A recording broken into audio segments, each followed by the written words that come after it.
Assalamualaikum warahmatullahi wabarakatuh. Kami dari kelompok 8 ingin menjelaskan sejarah dinasti Umayyah di Andalusia. Berikut peta konsepnya. 1. Sejarah berdirinya dinasti Umayyah di Andalusia. 2. Penaklukan Andalusia.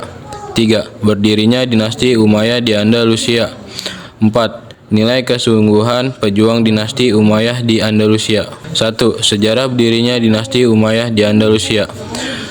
Asal-usul Andalusia. Andalusia berasal dari Vandal, yang berarti negeri bangsa Vandal. Karena semenanjung Libera pernah dikuasai bangsa Vandal sebelum terusir oleh bangsa Gothia Barat di abad ke-5 Masehi.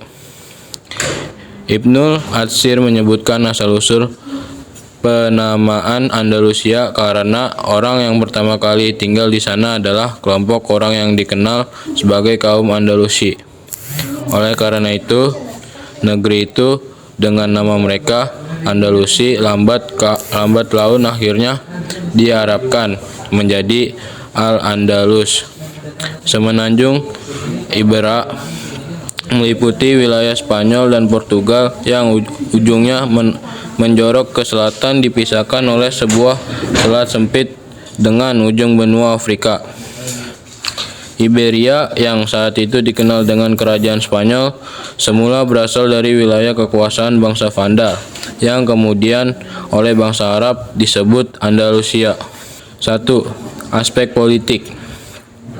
Sejak abad ke-5 Masehi, Andalusia berada di bawah kekuasaan bangsa Visigoth.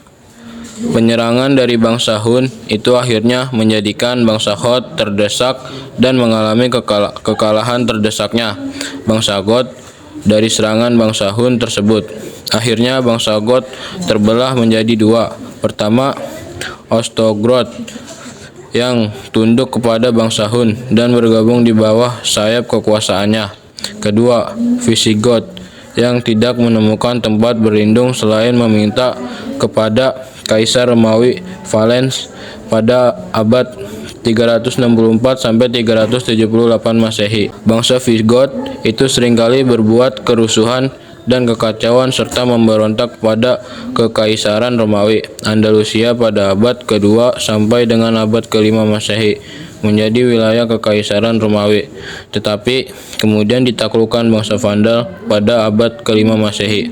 Kekuasaan bangsa Visigoth itu berlangsung sampai penaklukan Islam. Menjelang kaum muslimin menduduki negeri Andalusia, kondisi politik di semenanjung Iberia kacau balau. Hal itu dipicu oleh perebutan kekuasaan.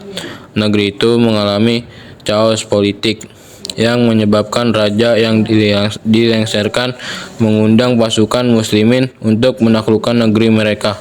2. Aspek sosial. Sebelum kehadiran pasukan Islam di Andalusia yang didominasi oleh bangsa Goth, selain kondisi politik, kondisi sosial, kemasyarakatan juga mengalami kekacauan. Pasalnya, masyarakat terbagi menjadi beberapa kelompok strata sosial. Adapun kelompok strata sosial yang dimaksud adalah sebagai berikut. A. Strata bangsawan, yaitu para pangeran bangsa Goth yang dikepalai sang raja. Mereka menuntut agar diutamakan dalam segala hal, terutama kekuasaan, jabatan, dan kepemimpinan. B. Strata kerohanian, yaitu para tokoh agama memiliki kedudukan penting di mata penguasa. Tokoh agama dijadikan alat untuk meraih kekuasaan. Para tokoh agama memanfaatkan hegemoni tersebut guna memperoleh jatah tanah dan lahan, menimbun kekayaan, serta mendapatkan tenaga petani dan budak. C. Strata kaum rendahan. Tingkat itu terdiri atas petani yang nasibnya seperti sebudak, pajak, dan denda, sehingga para petani mengalami kesengsaraan dalam hidupnya. D. Kaum Yahudi. Di negeri Andalusia terdapat komunitas besar Yahudi. Komunitas Yahudi itu di mata bangsa Goth tidak mendapat tempat selayaknya. Gereja mempunyai hegemoni untuk mengkristenkan mereka sehingga Yahudi menjadi sasaran persengketaan, permusuhan, dan penindasan. 3. Aspek agama. Mengenai aspek keagamaan di negeri Andalusia, saat itu ditaklukkan Islam. Kaum Yahudi menyambut pasukan Arab itu sebagai pembebas dari kezaliman. Mereka membantu pasukan Arab itu dengan cara membuka gerbang kota. 2. Penaklukan Andalusia. telah diuraikan bahwa kondisi politik, sosial, dan keagamaan di Andalusia mengalami kekacauan. Penaklukan Islam terhadap hal itu merupakan kebaikan dan keberkahan tersendiri bagi masyarakat akar rumput. Yang mendorong kaum muslimin menaklukkan negeri Andalusia adalah merasa sebagai pembawa misi kemanusiaan yang luhur, sehingga tidak dapat membiarkan masyarakat manapun yang membutuhkan pertolongan, apalagi meminta bantuan untuk membebaskan kezaliman.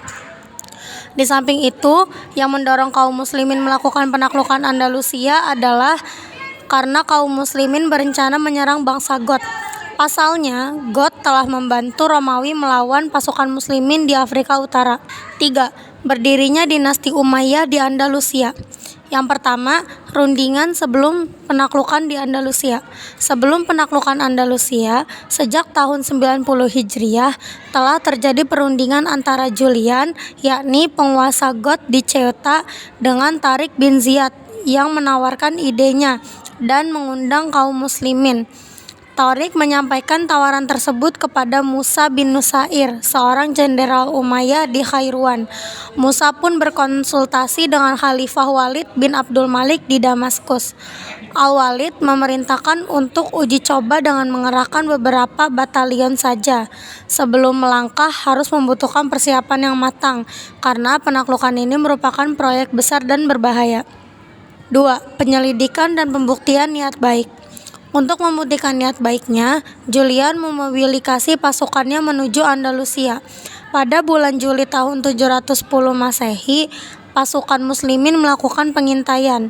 Ketika Tarif bin Malik, orang kepercayaan Musa bin Nusair, mendarat di semenanjung kecil yang terletak di ujung selatan benua Eropa.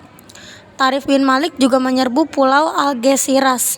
Ia kembali dalam keadaan selamat, dan melihat keberhasilan itu, kaum muslimin bersiap untuk melakukan penaklukan. 3. Kampanye militer Tariq bin Ziyad.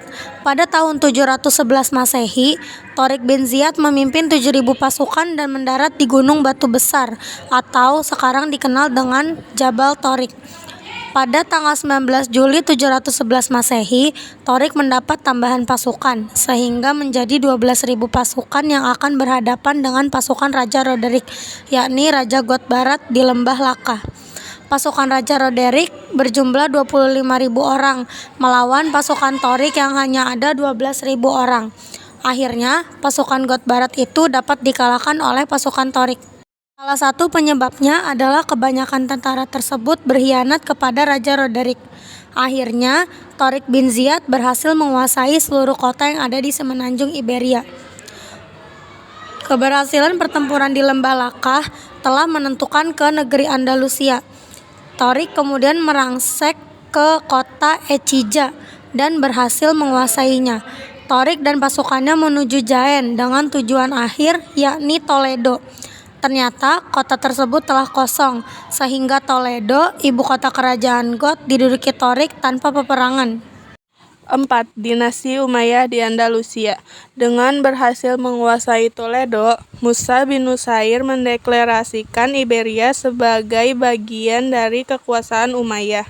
Ketika dinasti Umayyah di Damaskus digulingkan oleh Bani Abbas, salah satu keturunannya bernama Abdurrahman bin Muawiyah yang berhasil meloloskan diri dan menginjakan kaki di Andalusia pada tahun 132 Hijriah atau 750 Masehi. Abdurrahman bin Muawiyah selanjutnya diberi gelar Al-Dakhil, karena ia pangeran dinasti Umayyah yang pertama kali menginjak kakinya di semenanjung Iberia. Abdurrahman Al-Dakhil memproklamasikan bahwa Andalusia berdiri secara independen dan memisahkan diri dari kekuasaan dinasti Abbasiyah di Baghdad. Abdurrahman memakai gelar Amir, bukan Khalifah. Dengan demikian, Abdurrahman Al-Dakhil mendirikan dinasti Umayyah di Andalusia.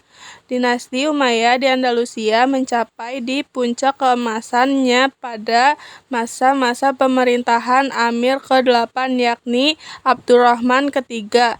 Ia merupakan Amir terkuat yang menyandang gelar Khalifah pada tahun 927 9 Masehi. Dengan demikian, kekuasaan Abdurrahman III menandai puncak epos Aras semenanjung itu. D. Nilai kesungguhan pejuang dinasti Umayyah di Andalusia.